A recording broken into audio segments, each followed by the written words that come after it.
પ્રભુ ઈસુની જય. પ્રિય ભાઈઓ અને બહેનો, આજના નવા વિડીયોમાં તમારું સ્વાગત છે. આપણે જીવનમાં ઘણા લોકો સાથે સમય વિતાવીએ છીએ.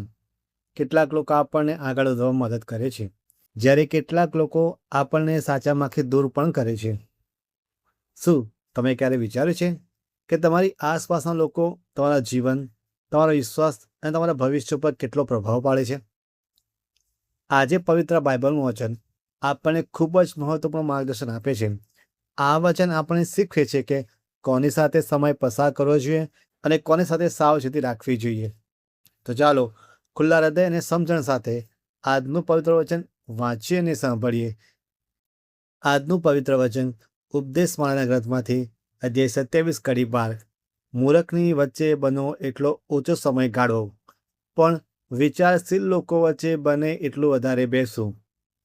પ્રિય ભાઈઓ અને બહેનો, આજનું પવિત્ર વચન જે પરમેશ્વરનો અવાજ છે, જે આપણને બહુ જ સારી શિખામણ આપવા જઈ રહ્યું છે, તે આપણે જાણવું જોઈએ.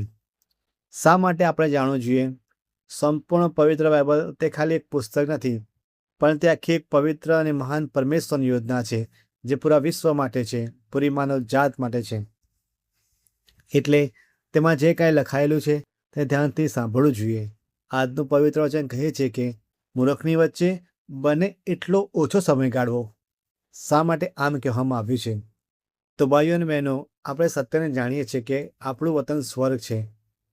પ્રભુ ઈસુનું બીજું આગમન બહુ જલ્દી થવાનું છે. ન્યાયનો દિવસ બહુ પાસે છે. હવે આ દુનિયાનો અંત આવી રહ્યો છે. આ એક બાજુ થઈ તેમ બીજી બાજુ શૈતાન પણ કાર્ય કરી રહ્યો છે.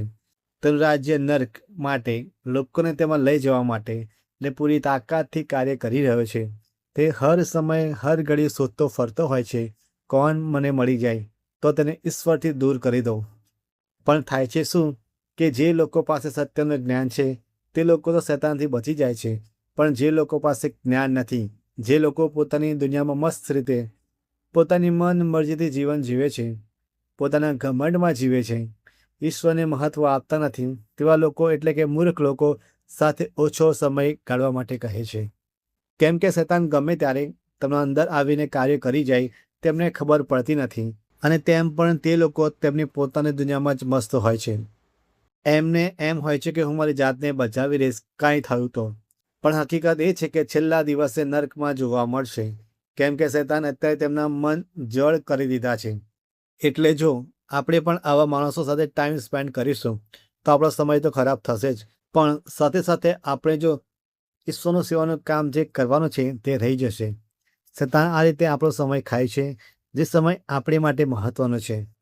આજનું પવિત્ર વચન કહે છે, તમે આટલો સમય વિચારશીલ લોકો સાથે સમય વિતાવો. આપણે આગળ જોયું તેમ શૈતાન આપણો સમય ચોરી લે છે. તો શૈતાનની ચાલથી તેમાં ચાલમાં ના આવવી જોઈએ. આપણે ભટકાઈ ના જઈએ, આપણો દુરુપયોગ ના થાય, તે માટે આજના પવિત્ર વચનમાં કહેવામાં આવ્યું છે કે એટલે જ સમય સારા લોકો સાથે વિતાવો.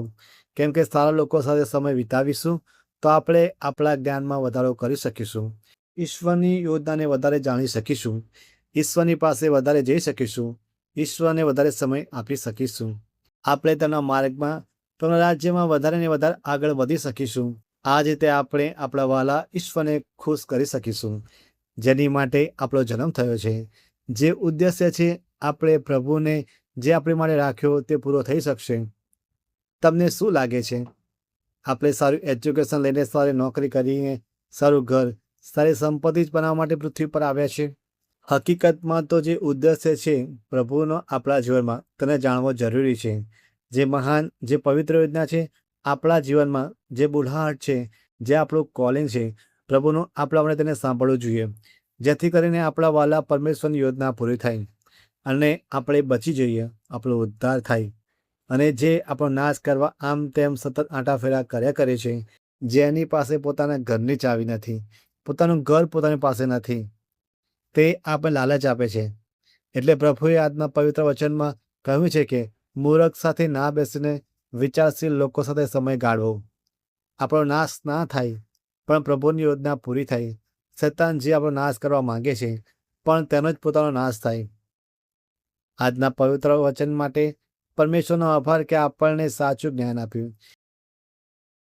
અને જે શૈતાન આપણા જન્મમાંથી આપણો સમય ચોરી કરી જાય છે, તેને પરમેશ્વર બચાવી લીધો. આજે મારા વાલા ભાઈઓ અને બહેનો, આજના પવિત્ર વચન દ્વારા આપણે શીખ્યા કે આપણો સમય ખૂબ કિંમતી છે. પરમેશ્વરે આપેલો દરેક દિવસ, દરેક ક્ષણ એક ભેટ છે અને તેનો ઉપયોગ સમજદારીથી કરવો જોઈએ. આપણે એવા લોકોની સંગત કરવી જોઈએ જે આપણે પરમેશ્વરની નજીક લઈ જાય, આપણા વિશ્વાસને મજબૂત કરે અને આપણે સત્યના માર્ગ પર આગળ વધવામાં મદદ કરે.